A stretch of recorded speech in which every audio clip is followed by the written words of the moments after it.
know I'm a gun, I'm spitting fully auto.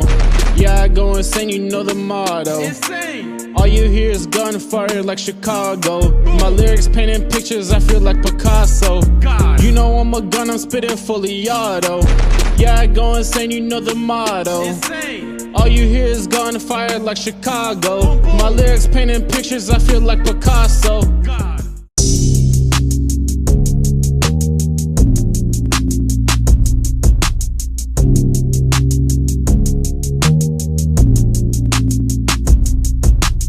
What up, anybody, and welcome to another episode of the SVR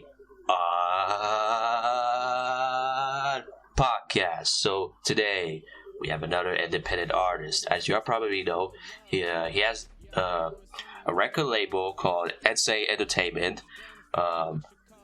Insane, yeah. And I used to react to his album. What was it called? It was called Unlimited Ammo. Yeah, Unlimited Ammo. And so I'm not gonna waste any time. I'm gonna introduce to you. Yes, DefNOTBio. It sounds like some WWE intro. My man's gave me some like WWE intro. Jesus Christ. And his name is John Cena. Right, so I'm gonna ask you 10 questions regarding about your music and your, after the release of the artist that you released on Spotify, not on YouTube. Okay, maybe I'm not on YouTube, but on Spotify only. Well, it's not technically supposed to be out yet. The distributor had a problem with it, so I had to take it down. So I'm gonna wait till October actually comes around to actually put it back on the distributor. So I'm not gonna waste any time. Are you ready for the questions, Pam? Yes, sir. Let's get it. All right. First question of the day is: what first got into music? Well, what really got me into music was it was just some random spark that was like, let me go ahead and start doing this, and I'll continue to practice more and more because I felt like I was at a level where I was good enough. And then over time I realized that I needed to put in more effort into my lyrics and whatnot. And then eventually I just started becoming better and better and whatnot. And then, I got to where I'm at now with it. But it was just a random spark that came to me after looking up to all the artists that I would listen to. And what makes you feel accomplished in the rap game? Seeing all the haters, believe it or not, and anybody that hates on me, because I know the people that tell me, hey, your lyrics are yada yada, this and that, your lyrics are fire. But knowing that I have haters and people that hate me for no reason is what makes me feel accomplished, because that's what I know, that I'm doing something right. On to the next one. So in the beginning, you was like a beginner in a rap game. Like back then, it wasn't, it was just a process. You was climbing. It was just a constant climb, and it was a literally trust the process moment throughout the whole thing, and it still is a trust the moment process. But what is the best advice you have been given by an artist? The best advice that I was given wasn't to me directly, but it was something that my artist told me through a song, and it was from his Lemon Pepper freestyle remix with his artist. And pretty much he had said, "You're not the truth if you're scared to go through some backlash." And I know that as long as I continue to be the truth, more people are going to come say, hey, yada, yada, you ain't shit, this and that. And I know they're just saying that out of their ass because they're just hating because they really ain't got nothing else to say. I mean, just, keep going with your music. Don't give up. I wouldn't give up on music just because somebody tells me to. I'll say when I'm done. I'll tell you when I'm done, but it's not going to be anytime soon. This next question will be, how much have you been progressing through your music?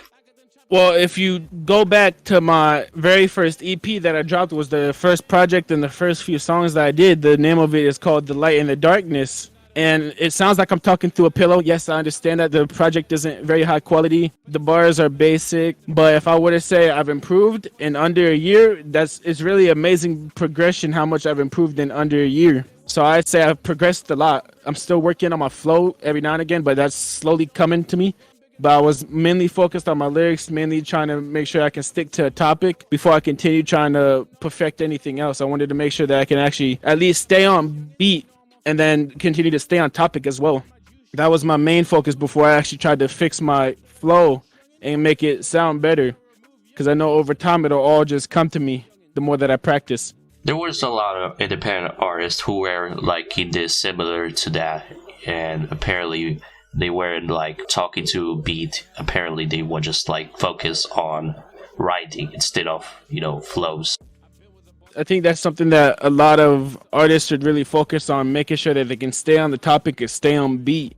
And as long as they do that, it'll all really come to them naturally. It'll just float to them eventually. They'll get that spark where it's like, oh, this is getting better. This is getting better. Let me try to see if I can improve everything else while I'm getting better at this. It's literally all just trust the process. Make sure that you understand what you need to work on and see if we can improve that along the way. Moving on to the next question, and that will be, if you could open a show/tour for any artist, then who would it be? Well, it wouldn't be for any artist specifically. I would have to know that I can trust that artist. It'd be an artist that I actually know enough and can put my faith in and know that they actually get it done and won't quit on me last minute. So if I were to say any artist, it would be anybody from FGE like Odie Quake, No Fatigue, One Take Timmy, Montana of 300, or even one of the ex-members like Mickey of 300, or actually I don't think Mickey does music anymore, but somebody along those lines, somebody that's following an independent artist and not with one of these major labels that's screwing everybody over. Number 4 would have to be something that you would have to play smart about, so that way you actually get your money's worth out of it and not get screwed over by it. But would it happen like in 5 years at least? Would it happen like anytime soon? If I were to open a show or go on tour, probably not anytime soon. Maybe if I start growing a lot quicker out of nowhere, then it's a possibility that I might. But I know my boys from Westside Records, Lil Abner, Westside Kevin, and D Money went to a show recently, and they got another one coming up on the 26th. So if anybody lives in the Arizona section, go fuck with them. Moving on to the next question. How will you describe yourself musically that you create? What is your writing process when it comes to music? My writing process is, how can I take this, turn it into a metaphor so that way it gives somebody something to think about? Because my main goal is to, with all respect, I'm trying to make sure that I don't make music for the idiots. I don't want to make music that's simple to understand. I want it to be challenging. I want people to be able to break it down. My thought process is, how can I take this from a simple sentence and turn it into something that can be broken down? What's a good example? I know I said it in Lemon Pepper. I said something about they're going to try to do you fat like Birdie's team. And when people see you doing good, they're going to try to do dirty. And that's the same thing that Birdie's team was doing. Because when the other team started doing better, they tried to keep doing them more foul. So that's pretty much what I think of music. I try to see how complicated I can make the sentence and see who can actually break it down before I try to explain it to them. Moving on to the next question, and that will be, who is really inspiration behind your music and your favorite rapper? Alright, so I actually have 3-4 favorite rappers as of now. And like I said, it's out of FGE and like those people that I would open a show for or go on tour with or something like that. And it's going to be Montana 300 first, One Take Timmy, No Fatigue, and then Odie Quake. Because their wordplay is actually really insane. And they're really blackballed because of Montana not selling his soul, which is why I look up to them. Because they're not so popular and everybody gets on them or gives them recognition, which is why you'll see them on my stories every now and then showing them love. Moving on to the next question. After release of the artist, what's next for you? What is the next project? So after the artist, really I have a whole bunch of other projects planned out, but are we talking like collaborative projects included, or are we just talking about solo projects? So we're talking about collaborative. This is what I'll do. I'll give you my next solo project and then I'll give you my upcoming collaborative project. So my next solo project after the artist is going to be called Billy the Goat, which is going to come out in 2022. Because the artist is going to be my third album for this year. So I was like, I've dropped enough albums this year already.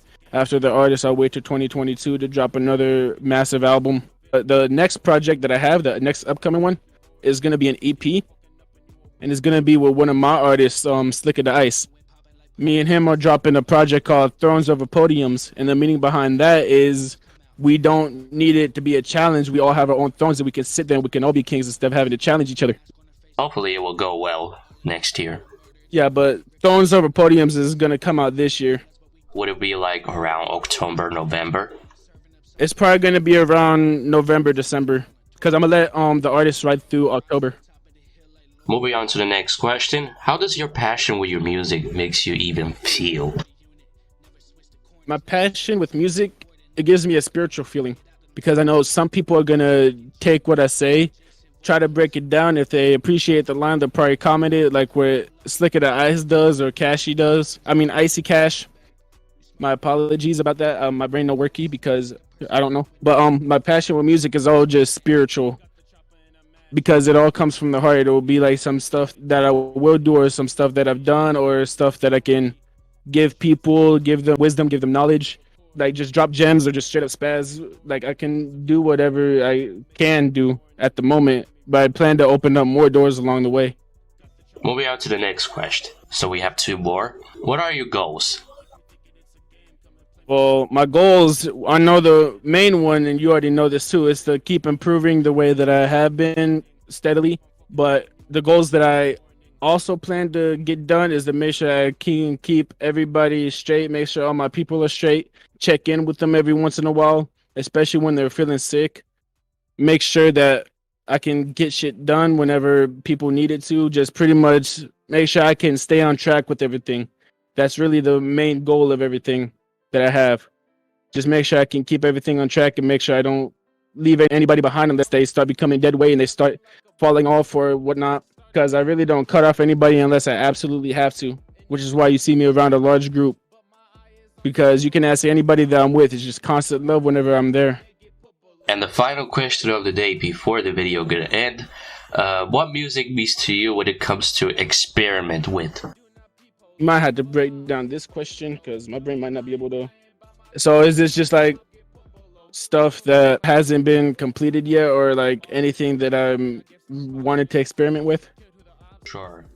I do want to get better at singing so that way I can do a lot of the R&B stuff myself, because I know I do have some R&B stuff on my projects that I try to do, and sometimes they don't sound as good like I did with Nina. Nina was it wasn't a failure, it was more of the hook didn't do what it was meant to do. It didn't do anything, but the hook was the main thing about the song, or not the hook, the verse. But that's something that I need to experiment with more. What else? I do need to get better at my mixing, and I do need to get better at my pronunciation, because I know sometimes I have a problem with that. Pretty much. It takes a lot of time to do so. It really does, but it's only the dedicated people who get through and succeeded. Anyway, guys, that was it, folks. DefNOTBio, if you have anything to say towards to the outro, can you make it somehow? Well, I hope that all of y'all don't die in the process of living life. So make sure y'all live your life to the fullest, but stay safe at the same time. I love y'all. And I will see you guys in the next video with another special guest with another independent artist. Make sure to show DefNOTBio's love on music. And hope y'all stay safe, you know. Don't panic. And shout out to all my artists too. For sure. I will see you guys in the next video. See you later and ciao.